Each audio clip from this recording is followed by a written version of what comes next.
As I was working with several of our clients today, I was struck by the stark differences in two interview follow-up experiences, meaning the follow-up and conversations that take place after a candidate is interviewed with our client company. A positive candidate experience during the interview and hiring process will help you secure the best person for your open position, as well as ultimately saving time for the hiring authority in a more efficient process. But let's drill down on this key point. What happens in the 24 hours following an interview? Here's two scenarios, which are real-time examples from today. Scenario number one, this client engaged us for a search to fill a newly created senior level retail director role. Before conducting the search, we met with the decision makers and clearly understood not just the qualifications for the role, but a 360-degree picture of what will be needed for the candidate to be successful. As we moved candidates from round one to round two, this client collected feedback from every team member who interviewed the candidate and clearly articulated the pros and cons to us within 24 hours of the interview. Now, from this feedback, we are able to continue honing the search and partnering with the client to collectively force rank the candidates. Meanwhile, the interviewed candidates are having a positive experience as we are able to provide interview feedback and next steps within 24 hours. So even those candidates not moving forward in the process feel they are treated professionally by both our firm and your company. Meanwhile, the candidates moving forward are excited and motivated with a clear understanding of their fit for the role and a positive impression of how organized and focused the company is. Now, here's scenario number two. The client is interviewing candidates for a newly opened multi-store leader role. Although the initial conversation regarding the specs for the role was quite complete, the feedback following candidate interviews has been received as far out as a week from the interview date, and then we are provided feedback such as, he's not a fit, or we'll get back to you once we've decided, or we like her, but we want to see some more candidates. This type of feedback limits both our ability to keep our candidates engaged and, just as importantly, our ability to hone the search to deliver candidates that are more closely suited to your needs. We are working with the Human Resources Department in both scenarios and understand the value in partnering with an HR professional to effectively fill the search. In scenario number one, there is consistent three-way communication between the hiring authorities, HR, and our firm ELS, so that we're all on the same page. However, in scenario number two, all communication goes through the HR department's talent acquisition person, and they're receiving delayed and incomplete feedback from the hiring authorities. So it's still absolutely crucial that the hiring authority give their HR and talent acquisition team just as quick and detailed feedback so they in turn can provide it to us.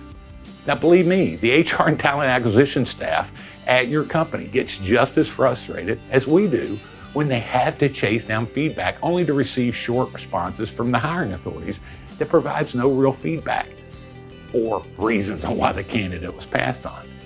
In these recruiting partnerships, which scenario is more likely to yield a positive outcome? We truly want to partner with HR, but can only be as effective as the information and feedback we're given. So let's consider how a minimum time investment in providing detailed interview feedback will ultimately streamline your interview process. It's the definition of a penny wise and a pound foolish. So good communication and feedback keeps the momentum flowing and going and preserves candidate interest. It allows a collaborative recruiter like us who properly screens candidates to better target the right ones quicker and, if needed, redirect the search based on new criteria or shifting priorities. The candidates who likely have put a good deal of time into preparing for the interview feel that their time is valued and the efforts were appreciated. And they have a more positive impression of the company, which may ultimately make the decision to move to your company easier for them.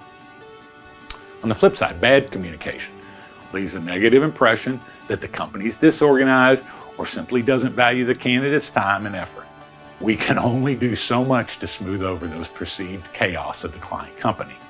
And no matter how hard we try to keep them interested, the candidates know if we are not receiving timely communication or that the process is disorganized. It wastes time on search efforts and puts us as the recruiter in a reactive mode to engage new talent, as we may not fully understand the secret sauce that the company is seeking. And it hurts the company's bottom line in the end. If you want to attract A players, then they need to have a positive experience throughout the interview process.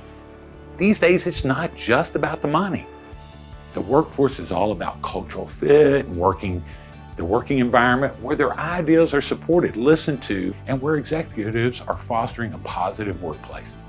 So if you are a hiring authority or part of an interview team, think of the small investment of time and effort it takes to provide detailed interview follow-up to your recruiter within 24 hours of the interview. If the interview process is important enough to warrant hours spent by your recruiter researching, screening, and presenting candidates, additional hours taken by your hiring team to schedule and conduct interviews, and hours spent by the candidates that we have guided toward properly researching your company and your opportunity, that's well worth, again, that 10 minutes. Now, if you're interviewing a candidate, think of it this other way. Put yourself in that candidate's shoes that you just interviewed and think how you would want to be treated. Would you be impressed by any company with the process? Impressed enough to consider leaving a current secure job to join your organization? This is a self-reflection exercise that can have tremendous payoff in helping to secure A players faster. At ELS, the average recruiter submits 2.3 candidates to a client each week on the searches he or she is working on. We call them POJOs, or presentations on existing job orders. So even if you decide to pass on a candidate without interviewing them, good feedback is at minimum something you should provide that recruiter. They will work harder on your contingency search because you have given them detailed and timely feedback. Remember this, the recruiter you engaged, which in many cases is on a contingency basis, you've paid them nothing up front, has spent 17 to 20 hours of their work life invested in each candidate they submit for your consideration. Your recruiter works 40 hours a week, minimum, divided by 2.3 candidates, average POJOs per week, and they have a ton of time invested. Please give them the 5 or 10 minute feedback and email back on what you think about that resume. It's good for you because that keeps the recruiter working harder on your behalf, trying their best to find the purple squirrel candidate, that impossible candidate. Another reason is that the candidates are also your customers. We are in the world where experiences are valued by consumers, and people have so many choices that it's an easy way to avoid a store or a restaurant, a hotel, some other service, because they didn't have an optimum hiring process. It's not a stretch to see this filter is applied to the job search. And timely resume submittal, and even more importantly, interview feedback, is a simple and easy, but a super important component of the interview experience. So if you're interviewing candidates for an open position in your company, take that 10 minutes to gather and communicate interview feedback. I guarantee that it will make all the difference in the effectiveness of the process. Thanks for watching this video. I'd be interested to hear your comments. I love feedback. So please give me a call or shoot me an email through the link in this message. Have a great day.